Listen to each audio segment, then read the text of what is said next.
kai uban bara ne kai uban bara shago mutalwa na da Allah bura uba ka bura uba da la ilaha illallah wallahi da shari ka baya yi da ta kula da bura uba jefa da wani baka jefa wannan kisa ne da bura ke bura uba jefa da wani baka jefa wannan kisa ne da bura ke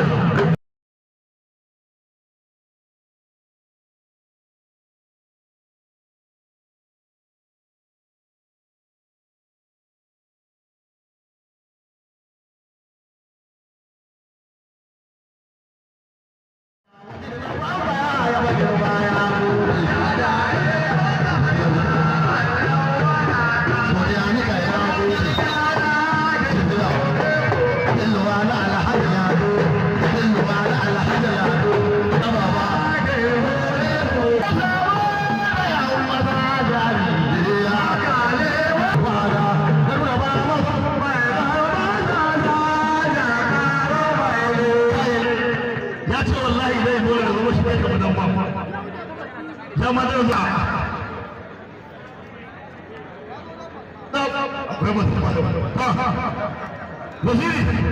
da ya kasu abinda za ka bada kawo kuma wani nan yau aiki da ke so ka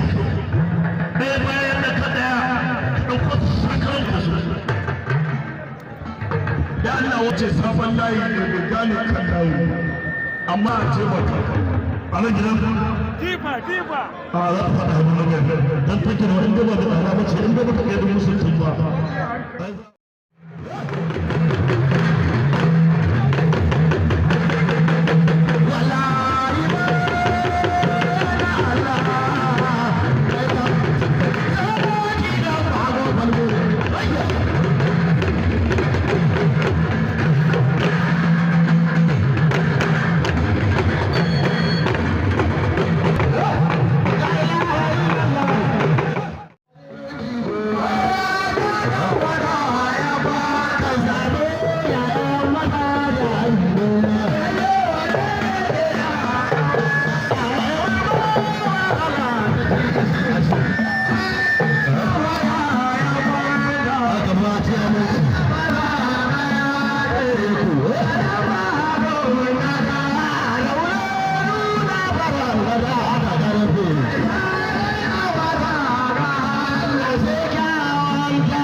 shagon auren turga ya shi shekara su yau aka yi sanar da ya ce a ɗaga masa ɗanbansa da Allah ya kai ranar litinin ya zo ya yi ɗanban muka ce a'a tunda dogon ziwai na nan yanzu kuma dogon ziwai ya tafi baya da don haka za mu ɗaga ɗanban nan zuwa ranar talata ya yi yaushe talata ko litinin a'a litinin da bai wuce sai mu zuwa mu juya mutum da su muke ƙara wani litinin to litinin za mu ɗaga damban zuwa ranar litinin idan aure tuga ya shigo dogon ziwa ya ce ko da nan shi in bai zo ba ya mana sofi kuma mai maganin shashar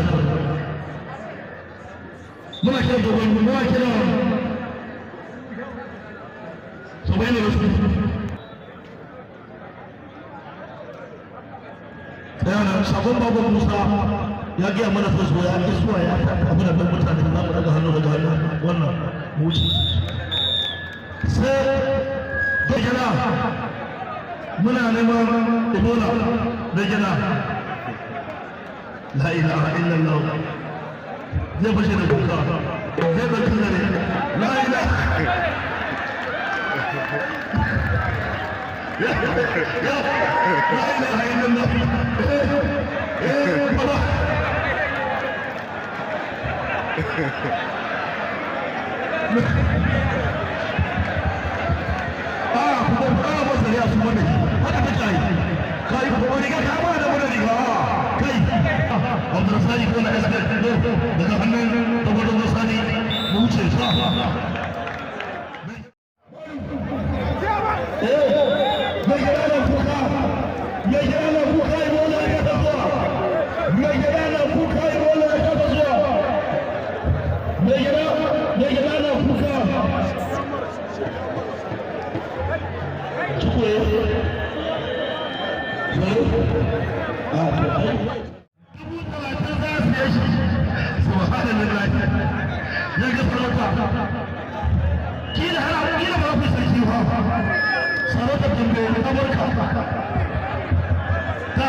لا إله إلا الله محمد رسول الله ويو الله ويو الله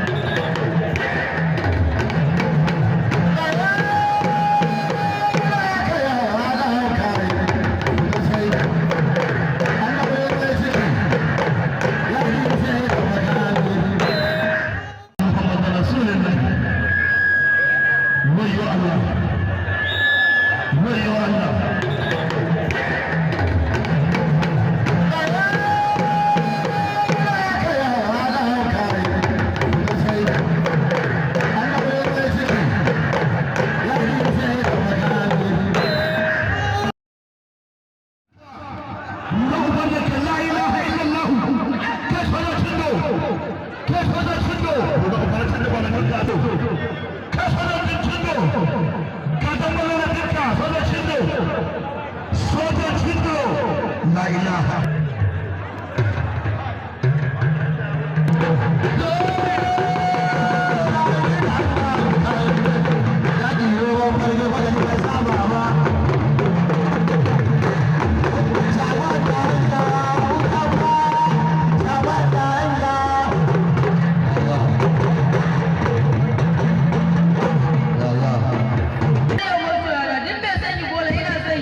soyayya ba kai ya waje duk wanda ya tambaya gari ya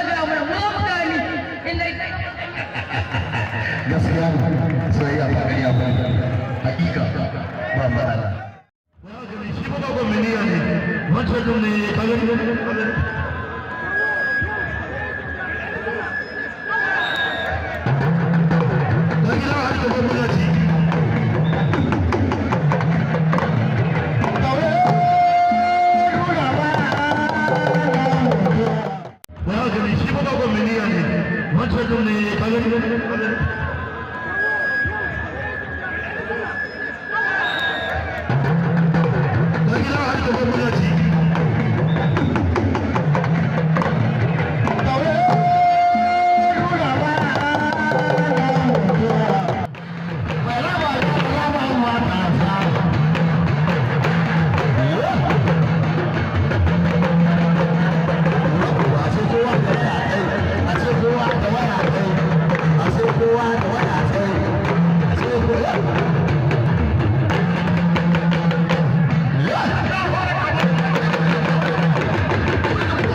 Ibrahim Ango Hajara mai shayi da agadas ga gambala ta kaga sunan su bi cikin larura ba ne shagon garkuwa dan gida alaji kuke da mai gida ya ce bari ba ka gida ka ci ba ne shagon garkuwa ni ma ka ce bari ba ni gida ya rabu da gida ta da alaji ba ne shagon garkuwa dan gida alaji malik kodo mana an ba hajara mai shayi maza samarin baban gida kace kan babalwa la ilaha illallah malu dan gida alaji malu dan gida alaji malu dan gida alaji malu la ilaha illallah ana nan kimanani dan gida alaji ba da shagon garkuwa a sharuwa ko ma hanci